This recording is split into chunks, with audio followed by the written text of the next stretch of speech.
हाँ जी, तो स्वागत है आप सबके अपने YouTube परिवार एसवी स्टडी क्लासेस में। अब हम लोग चलने वाले हैं 12th के मैथ सिलेबस जानकारी कौन सी भी टॉपिक है जो कितना नंबर का पूछा जाता है, यही बात को आपको ध्यान देना है। और जिस सब्जेक्ट की अगर सिलेबस जानकारी नहीं है उसमें अच्छा नंबर लाना नामुमकिन हो जाता है। बहुत सबसे पहले किसी भी विषय के सिलेबस जानकारी होना चाहिए, कौन से टॉपिक से कितने प्रश्न पूछे जाते हैं, क्या समझे। तो हम लोग लेकर के आते हैं सबसे पहले क्लास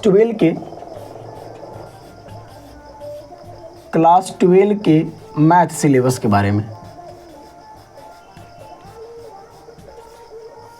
मैथ सिलेबस जानकारी सबसे पहला नोट कर लो, जानकारी। समझ गए, ध्यान से देना है, सुनना है, समझना है। कौन सी टॉपिक कितना नंबर के पूछा जाता है, कितने एक्सरसाइज पढ़ना है, किस प्रकार पढ़े सर कि अच्छे से अच्छे नंबर आ जाए। तो बाबू सबसे पहले आपको हम जानकारी देना चाहेंगे कि मैथ्स जो है छोटे 12th क्लास के मैथ्स है वो आपको 2 पार्ट में बट गया है। एक भाग आ जाता है छोटे भाग O1 करके और दूसरा का आ जाता है भाग 2 करके। क्या आ जाता है भाग 2 करके आ जाता है। 2 किताब आपको खरीदना पड़ेगा छोटे, भाग 1 और भाग 2। फुल्ली आपको बता रहे NCERT का सरकारी किताब से हम लोग काम करेंगे, जिससे आपको बोर्ड में पूछता है प्रश्न। भाग 1 और भाग 2। भाग 1 में छोटे आपको जो किताब होता है वो 45 नंबर का होता है और भाग 2 कितना नंबर के हो जाएगा, 55 नंबर के। भाग 1 में एक्सरसाइज जो होता है, प्रश्नावली जो होता है वो 1 से लेकर के 5 तक होते हैं, 1 से लेकर के 6 तक होते हैं। और जो आ जाते हैं भाग 2 में भाग 2 में एक्सरसाइज 7 से लेकर के कहाँ तक छोटे भाई बहन, 13 तक होते हैं। यही एक्सरसाइज कुल आपको पढ़ना है 13 टॉपिक। 13 टॉपिक हम लोग को पढ़ना है। 13 टॉपिक को कितने भागों में बांटा गया है, किस प्रकार से पढ़ना है कि अच्छे से अच्छे नंबर आ जाए, इस चीज़ को बढ़िया से हम लोग थोड़ा सा दिमाग में सेट करेंगे और उसी के अनुसार पढ़ेंगे। जहाँ भी पढ़ेंगे अच्छे से पढ़ेंगे, उससे पहले स्वस्थ रहेंगे, मस्त रहेंगे और मस्त रहेंगे, तभी पढ़ाई होगा, है ना। तो बाबू इतना जो भाग 1 है 45 नंबर का पूछा जाता है। भाग 1 किताब है, समझ गए, ये बुक भाग 1 किताब है और भाग 2 भी आपका किताब। 2 तरह की किताब आपको मिलेंगे, पढ़ना होगा। भाग 1 में आपको एक्सरसाइज 1 से लेकर के 6 तक पढ़ना है, भाग 2 में 7 से लेकर के 13 तक पढ़ना है। बोल दे बताओ कुल टॉपिक की संख्या छोटे तो 13, कुल मिलाकर नंबर कितना तो 100 नंबर लाना है। कितना, 100 में 100। इस बात को ध्यान देंगे। टारगेट बैच का नाम है 100 में 100, पढ़ेंगे तो लाएंगे। बाबू रे कौन कौन सी टॉपिक हम लोग को पढ़ना है, किस प्रकार से बांटा गया है, थोड़ा सा उसके बारे में विशेष जानकारी प्राप्त कर लेते हैं। विशेष जानकारी प्राप्त करने के लिए आपको देखेंगे यहाँ पे, है ना, यहाँ पे देखेंगे तो आपको किस प्रकार से बांटा गया है, हम लोग देख लेंगे। यहाँ पे सबसे पहले बांटा गया है छोटे संबंध और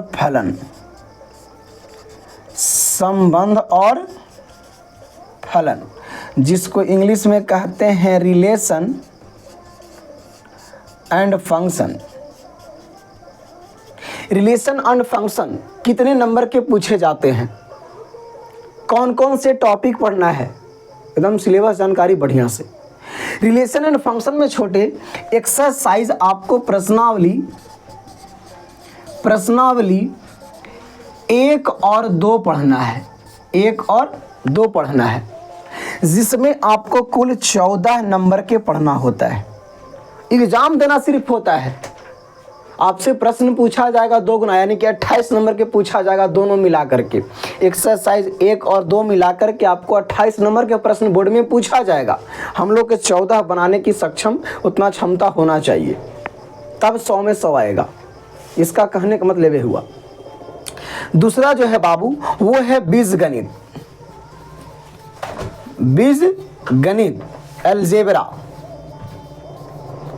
अलजेब्रा वो जो होता है छोटे, उसमें प्रश्नावली पढ़ना है एक्सरसाइज पढ़ना है, प्रश्नावली जो पढ़ना है, एक्सरसाइज पढ़ना है, वो पढ़ना है बाबू आपको 3 और 4, 3 और 4, 3 और 4 पढ़ना है।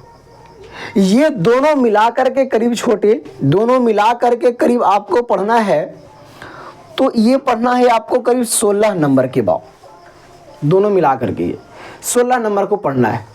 उसके बाद जब हम आगे आते हैं तो बन गया है छोटे कैलकुलस, कलन या कलन शास्त्र। कैलकुलस जो आपको कितना नंबर के पढ़ना है, सबसे पहले एक्सरसाइज बता दें, प्रश्नावली बता दें आप सभी को। तो प्रश्नावली इसमें पढ़ना है छोटे 5 से लेकर के 9 तक, जो कुल के कुल आपके पास कितना नंबर के मिलेगा बाब, 44 नंबर की मिलेगा। एकदम ध्यान देगा इस बात को, 44 नंबर को मिलेगा। एग्जाम में बनाने आना चाहिए इतना नंबर के, पूछेगा आपको 44 दूनी 88, खाली पास करना है मैथ में, इसको पढ़ करके पास कर जाएंगे। एक्सरसाइज 5, 6, 7, 8, 9, समझ गए। उसके बाद आते हैं तो कहता है, उसके बाद कलन शास्त्र, उसके बाद आता है सदिश, सदिश, सदिश है ना, इस प्रकार से लिखाता है वेक्टर, वेक्टर, सदिश और वेक्टर जो होता है छोटे, ये आपको करीब आपको आता है। तो इसमें शायद 3D को भी ऐड कर दिया जाता है, या फिर 3D चलेंगे तो LPP में चलेंगे। सदिश and 3D, vector and 3D, त्रिविमीय ज्यामिति जिसे कहा जाता है, ये आपको करीब आ जाता है छोटे, ये आपको आ जाता है आपको करीब आ जाता है करीब 14 नंबर की, ये भी आ जाता है आपको। इतना हटाएगा 28 को, बनाना है 14 के, समझ गए।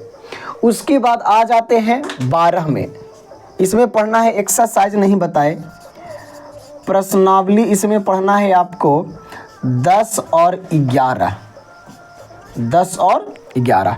उसके बाद आ जाता है रैखिक प्रोग्रामन LPP, एक्सरसाइज 12, एक्सरसाइज 12, जो कई नंबर के आ जाएगा छोटे, 6 नंबर के आएगा, एकदम ध्यान देगा, समझ गए। उसके बाद आ जाते हैं तो प्रोबेबिलिटी आ जाता है, लास्ट में प्रायिकता आता है, प्रायिकता आता है, प्रोबेबिलिटी आता है, जो भी आपको करीब 6 नंबर को बनाना होता है। एकदम टॉपिक वाइज टॉपिक जोड़ लेते हैं बाव, कहीं पे दिक्कत तो ना हो गया होगा, जोड़ लेते हैं, देख लेते हैं हम लोग। 14 है, और उसके बाद आ जाता है 16, उसके बाद आ जाता है 44, उसके बाद आ जाता है 14, उसके बाद आ जाता है 6 और 6, इसको जोड़ने का काम करेंगे। 6 6 12, 12 8 20, 10 30 का 0 हासिल 3, 3 1 4 1 5 5 4 9 1 10। इस 100 नंबर के बाबू हम लोग को पढ़ना पड़ेगा, और 100 में 100 पढ़ाएंगे छोटे भाई बहन, और 100 में 100 आपको लाना है, तब बहादुरी वाला काम होगा, समझ गए ना। कि हम लोग पढ़ लिए पूरा आया 50 नंबर 60 नंबर 80 नंबर, काम नहीं चलेगा 80 85 से मेरे सामने। ऑफलाइन में बहुत से ऐसे छात्र छात्राएं हैं, दर्जन में हैं, जो कि 100 में 100 लाए हैं बाव, आपको भी लाना है, समझ गए। एकदम फुल्ली आपको NCERT द्वारा बढ़िया से प्रतिदिन क्लास करते जाना है। देखिए 100 में 100 कैसे आता है। कुल आपको 13 टॉपिक पढ़ना है, 13 टॉपिक पढ़ाएंगे, एक भी क्वेश्चन नहीं छोड़ेंगे, है ना। जिसमें आपको पहले पढ़ना है संबंध और फलन, ये आपको टॉपिक यूनिट बांटा गया है, आपका यूनिट 1 मात्रक 1 में बांटा गया है, 2 है, 3 है, 4 है, 5 है और 6 मात्रक में बांटा गया है। 13 टॉपिक को 6 भाग में बांटा गया है। पहले तो पूरा गणित के 2 भाग में बांटा गया, जो पहला बुक से 45 नंबर के, दूसरा बुक से 55 नंबर के, सबको 13 टॉपिक को मिला करके 6 भाग में बांटा गया, 6 मात्रक में बांटा गया है। पहला कहता है संबंध और फलन, एक्सरसाइज 1 और 2, 14 नंबर के आपको पढ़ाएंगे पूरा एकदम। आपको बोर्ड में पूछेगा 14 दूनी 28, आपको बनाना है 14, बनावे आना चाहिए, 28 बना सकते हैं, क्या दिक्कत है, चलेंगे। लेकिन पूरा 100 नंबर का बनाएंगे। किस प्रकार से कैसे प्रश्न पूछते हैं वो भी बताने वाले हैं आपको। बीजगणित अलजेब्रा बाबू एक्सरसाइज 3 4 पढ़ लेंगे, सुन लेंगे तो आव्यूह डिटर्मिनेंट, हाँ तो इसी में पढ़ना है, आव्यूह डिटर्मिनेंट इसी में पढ़ना है। क्या समझे। और आगे आते हैं तो कहता है कलन या कलन शास्त्र कैलकुलस एक्सरसाइज 5 से लेकर के 9 तक। 5 में आपको पढ़ना है छोटे सांतत्य तथा अवकलनीयता कंटिन्यूटी एंड डिफरेंशियबिलिटी। आपको 6 में पढ़ना है अवकलज के अनुप्रयोग, 7 में पढ़ना है समाकलन, 8 में पढ़ना है समाकलन के अनुप्रयोग और 9 में पढ़ना है अवकल समीकरण। इस प्रकार से इसमें 9 पढ़ना है। आगे आते हैं छोटे तो वेक्टर एंड 3D में, जो आपको एक्सरसाइज 10 में आपको वेक्टर पढ़ना है, 11 में आपको 3D पढ़ना है, त्रिविमीय ज्यामिति उसे कहा जाता है ना। उसके बाद आ जाते हैं तो एक्सरसाइज 12 में पढ़ना है LPP लीनियर प्रोग्रामिंग प्रोग्रेशन, रैखिक प्रोग्रामन, और हिंदी में कहते हैं ग्राफ वाले, वो 3D के अंतर्गत ही आते हैं।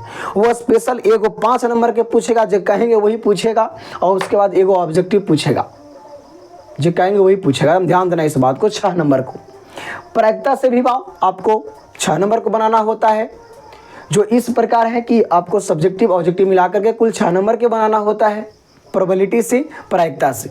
समझ गए। तो इस बात पे थोड़ा बढ़िया से विमर्श करेंगे किस प्रकार से कैसे प्रश्न पूछा जाएगा। यहाँ पे सबसे पहले हम लोग देख लो, आपको प्रश्न 3 पैटर्न में पूछा जाएगा छोटे। 3 पैटर्न में प्रश्न पूछा जाएगा। 3 पैटर्न में प्रश्न पूछा जाएगा कुछ इस प्रकार से, कुछ इस प्रकार से। ये कैसे बना दिए सर? तो बाबू ऑब्जेक्टिव प्रश्न पूछा जाएगा, वो 100 ऑब्जेक्टिव पूछा जाएगा, उसमें से बनाना है केगो 50 गो बनाना है, 50 गो बनाना है।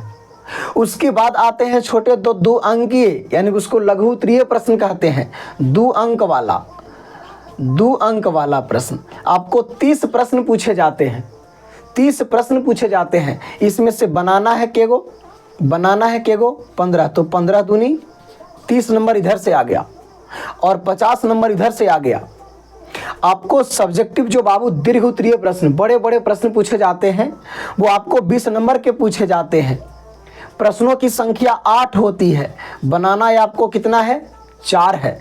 तो 4 पंजे के 155 नंबर के प्रश्न रहेगा। 4 पंजे के कितना हो जाएगा? 20।